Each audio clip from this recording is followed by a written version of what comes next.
Olá, a partir de agora você acompanha mais uma sessão de leitura, o nosso programa semanal dedicado à literatura.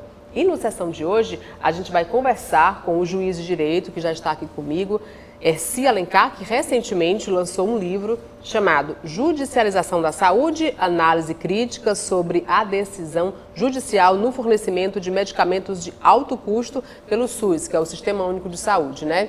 Um prazer recebê-lo aqui no Sessão de Leitura, seja muito bem-vindo. Do que é que esse livro trata especificamente? O título é bem claro, né? Mas a gente só está falando sobre o quê?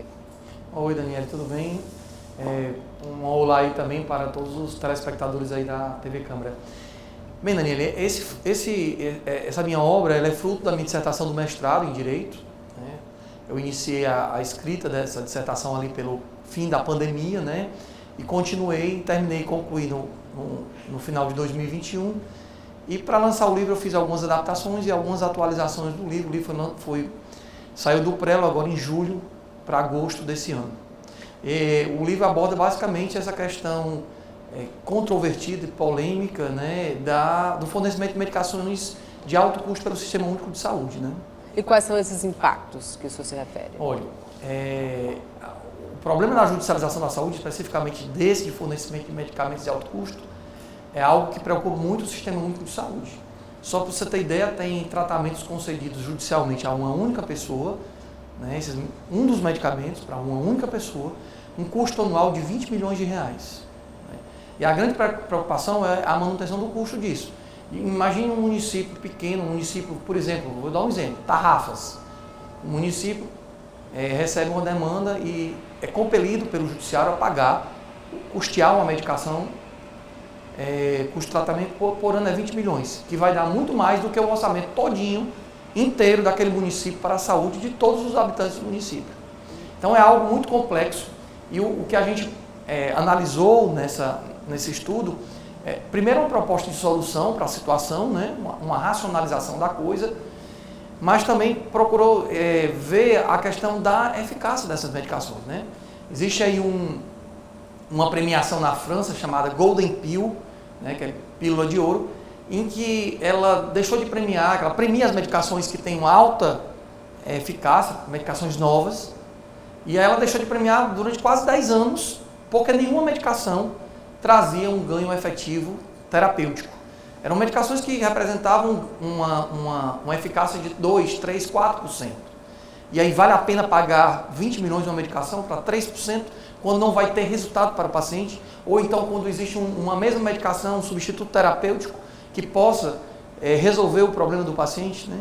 Esse é um dos critérios que o juiz, quando vai proferir a sua decisão, ele leva em conta? E que outros critérios a justiça leva em consideração para conceder ou não esse medicamento de alto custo? Veja bem, não existia um critério antes, né? A coisa era muito solta, né? Um dos objetivos da minha obra é buscar soluções, balizadores para o juiz, né? Dentro desses balizadores eu proponho o quê? Uma maior consulta ao NATJUS, que é um núcleo técnico que os juízes podem consultar, né, formado por médicos, né, entre outros profissionais de saúde, que emitem parecer sobre aquele caso concreto, né, uma espécie de um apoio técnico para o magistrado, criado pelo CNJ, basear a decisão na medicina baseada em evidência, verificar a eficácia daquela medicação, se não tem um substituto terapêutico com outra medicação que surta o mesmo efeito, né? Entre outros critérios. Por coincidência, o Supremo Tribunal Federal, no final de setembro, emitiu uma decisão no tema 6, né, criando diversos balizadores. Boa parte desses balizadores estão já previstos na minha obra, que nasceu agora em julho, né? Foi uma coincidência, mas, de uma certa forma, demonstra que a minha dissertação estava realmente caminhando para justamente o que o Supremo decidiu agora no dia 20, que é justamente verificar a capacidade financeira e econômica de quem está precisando da medicação, verificar se não existe um substituto, uma outra medicação que possa substituir aquela que está sendo pleiteada, verificar se aquela medicação tem uma eficácia alta que justifique pagar essa medicação. Eu ainda sou até mais ousado no livro. Eu sugiro em algumas situações fazer como uma política de AIDS na década de 90, a gente quebrar a patente de algumas medicações, né, porque existe aí um lobby muito grande. Para baratear, né? Para baratear a medicação. Porque existe um lobby muito grande dos laboratórios farmacêuticos, né, da indústria farmacêutica.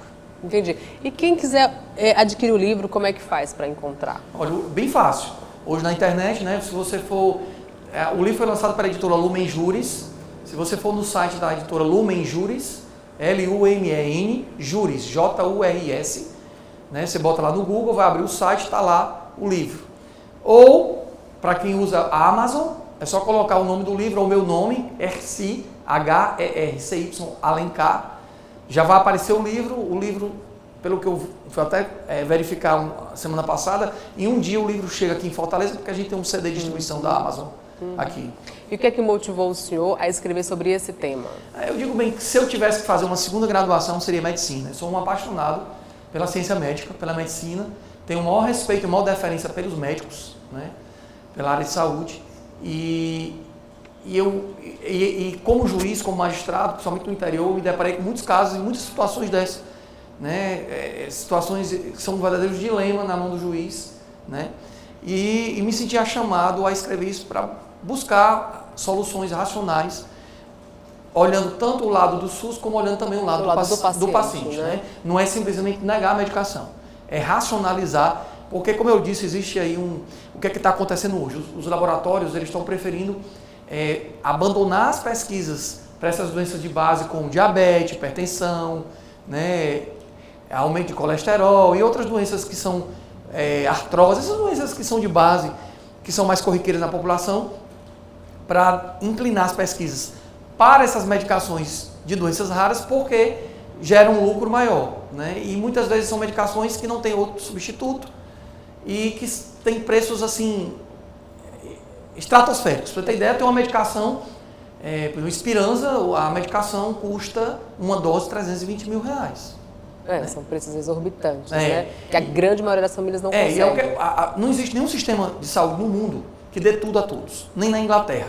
Só para você ter exemplo, na Inglaterra houve a necessidade de uma medicação para o tratamento de hepatite C, há uns 15, 20 anos atrás, e era muito cara essa medicação, e houve uma incorporação progressiva dessa medicação. Todo ano eles aumentavam a quantidade de assistidos. Então, começou, por exemplo, com 1.000 pessoas sendo beneficiadas, no ano seguinte 1.500, e foi aumentando para que o sistema conseguisse absorver o valor do impacto orçamentário. Então, nenhum sistema, nem o do Canadá, dos Estados Unidos, da Inglaterra, aliás, os Estados Unidos não tem condições de dar tudo a todos, porque o lençol é curto.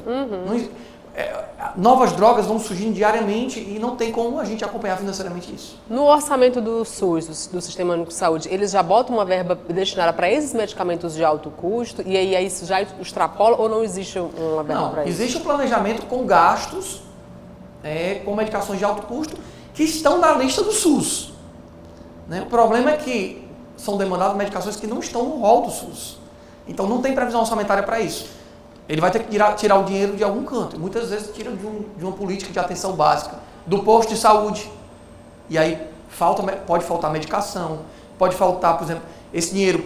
Imaginei 20 milhões de reais, quantos leitos de UTI poderiam ser criados? Né? Não é deixar o paciente desassistido.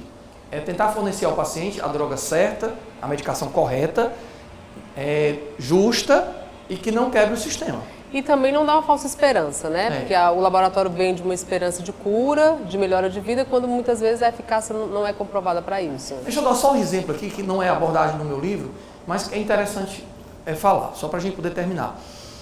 Muitas vezes se entra com pedidos de UTI, né? Vaga de UTI. Quando aquele paciente não está preconizado vaga de UTI, mas sim para cuidados paliativos. Aquele paciente que, por exemplo, está com um CA, né?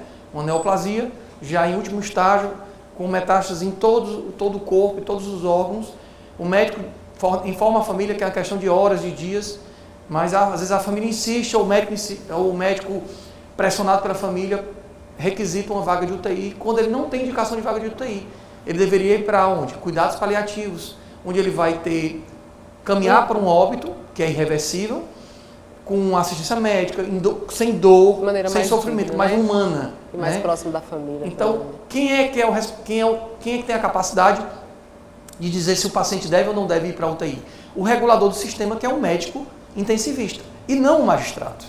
É muito complicado, porque quando a gente, judiciário, se miscui no mérito administrativo, né, na capacidade técnica do SUS, dos médicos, a gente acaba baldeando o sistema. Eu dou muito exemplo aqui para terminar. É um bolo. Imagina assim um bolo, você começa a fazer um bolo, vem uma pessoa, joga mais 50 gramas de farinha, outro joga outro ingrediente, outro vem e bate. Você vai acabar, como diz aí popularmente, onerando o bolo, né? O bolo vai ficar solado. E uma decisão judicial precisa ser cumprida, né? A gente tem que respeitar, e é uma questão de deferência, de respeito à questão técnica do sistema, que tem uma razão de ser. Tá ótimo, então. A gente conversou aqui com o juiz Hercy Alencar, que lançou o livro Judicialização da Saúde, análise crítica sobre a decisão judicial no fornecimento de medicamentos de alto custo pelo SUS. Um prazer recebê-lo aqui, seja sempre muito bem-vindo, viu? Eu que agradeço, Daniela. Estou sempre à disposição, precisar é só chamar. O nosso Sessão de Leitura de hoje fica por aqui. Muito obrigada pela sua companhia e até o nosso próximo encontro. Tchau, tchau.